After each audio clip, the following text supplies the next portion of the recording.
Hello. So that was a demo of Adore, song from Life of Paz. I seem to have a lot of demos from that record in particular that are a bit more fleshed out than some of the other records. So I still have plenty from that record that I'm going to bust out from time to time. Isn't this music nice? I like it. So I wanted to do something that I've done. I can't remember if it's just one of the past shows or some other ones, but I want to take some questions maybe while I'm here on the mic because I thought it could be more fun than answering in the chat. So I'm looking at the chat now. Just hit me with your questions, and I'm going to kind of go through them for a little bit, answer a few. If I don't pick your question, it's not because I hate you with a passion. It's just I saw another one. So let's do it. I'm here. I'm hanging in my home studio, and I'm ready to take some questions. So we got a question here from Respectful Lust. Interesting.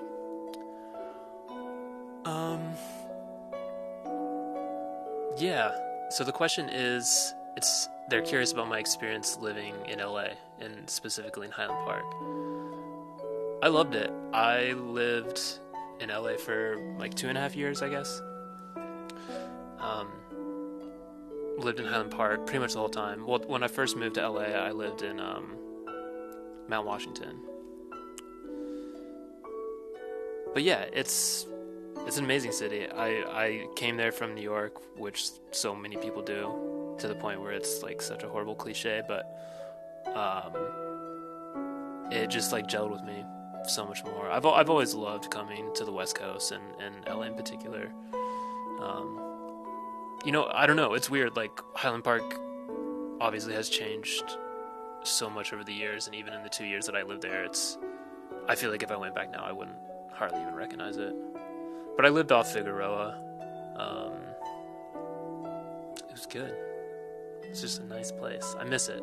But Virginia's my home, like I'm from Virginia.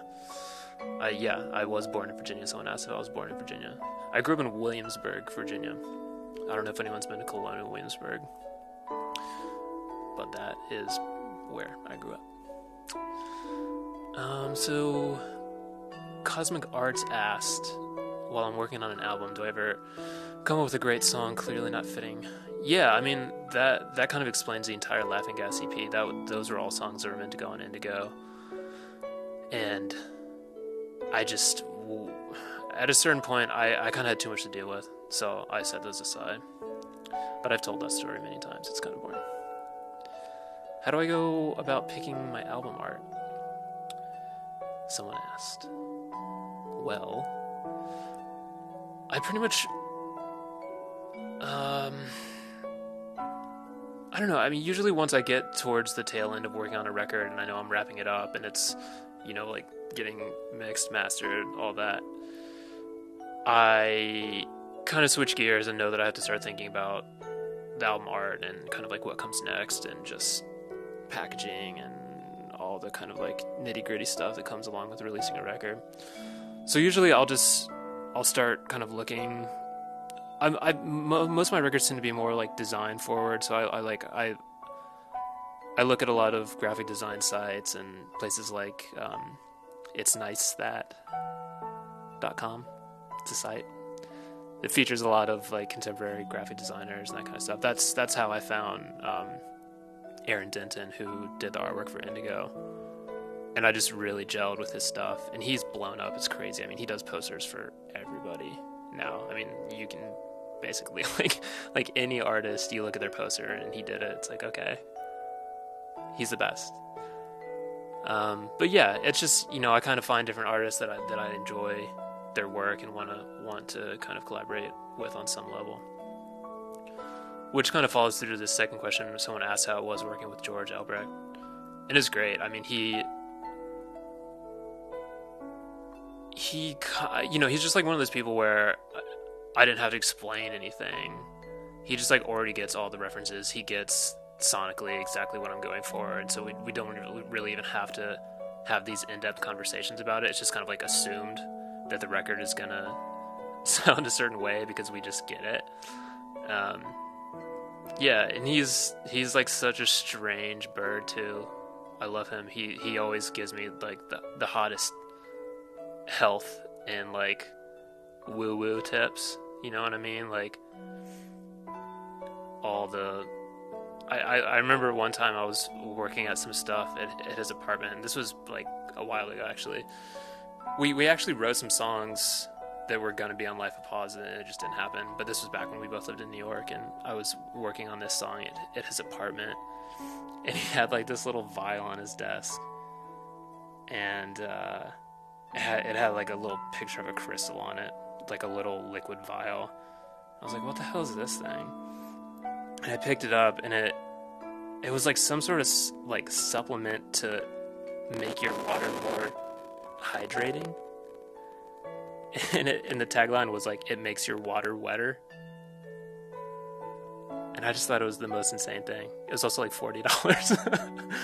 But I love him. I'm not trying to make fun of him. I thought it was amazing. Yeah, so let me move on to maybe one more question, and then I'll get back to some music.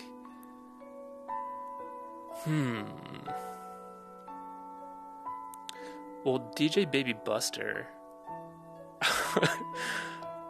whose tag I love, by the way, they asked about the first album that I listened to that kind of most significantly opened up and influenced my future musical taste and aesthetic. It's hard to say. I mean, I think as a teenager, one of the records that meant a lot to me and really kind of blew me away was The Glow Part 2 by the Microphones. And I've talked a bit about this record before, because it was really the first time that I had heard like lo-fi music or home or semi-home recorded music. And it, you know, because like when you're younger and you hear that, at first you're like, oh, this sounds like shit. Like, why does this sound different than everything I've ever heard? You just don't get it. But I was like, I love these songs, and it just gave me. I was like, eventually I was just so blown away. I was like, okay, like, yeah, you can do this. Like, anyone can just, if you have the motivation and you have the songs and you like have a love for doing this, then you can make it happen. And I sort of said that jokingly, like I don't think that record sounds like shit. It doesn't. But when I was young, like I couldn't really like process what that meant, because you get so used, I think, to thinking that like records have to sound perfect. And now, I mean, my taste has changed. I actually like love records that sound perfect. You know, that's kind of the reason why something like Avalon, like the Roxy Music record, was such a big influence on Indigo, because it's such like a pristine, perfect sounding record.